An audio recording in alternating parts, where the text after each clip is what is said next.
If you can explain property tax levies, taxing entities, rollbacks, and credits, then you're a genius. Several Iowa Republican lawmakers have been number crunching and brainstorming the last few years. They believe they have come up with a much simpler system to figure out property taxes in Iowa. Let's start with three headlines of the plan. Number one, it includes credits for many seniors over 70 and veterans. Number two, it phases out those end-of-year rollbacks. And number three, homeowners would instead get a $25,000 exemption.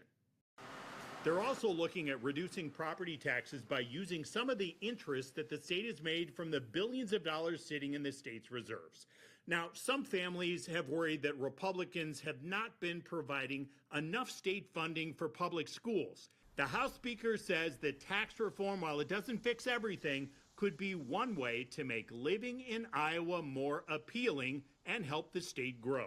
You have declining enrollment because of not having enough growth in rural Iowa in our economy. You're going to continue to face those struggles. So we're trying to take it as a 30,000-foot view approach to some of those. And I think there's going to be more bills to see us making sure we're making investments in the state, in our economy, in our job growth, not just in certain areas of the state, but all parts of the state.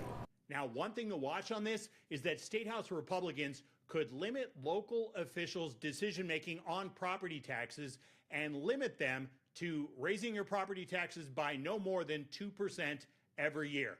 If they can agree on a final plan and get this through, in theory, they could use this big concept to then overhaul the business tax system and potentially phase out all of those tax credits they use now to instead lower the overall corporate tax rate. That system, just like the property tax system, also very complicated. In Des Moines, I'm Dave Price.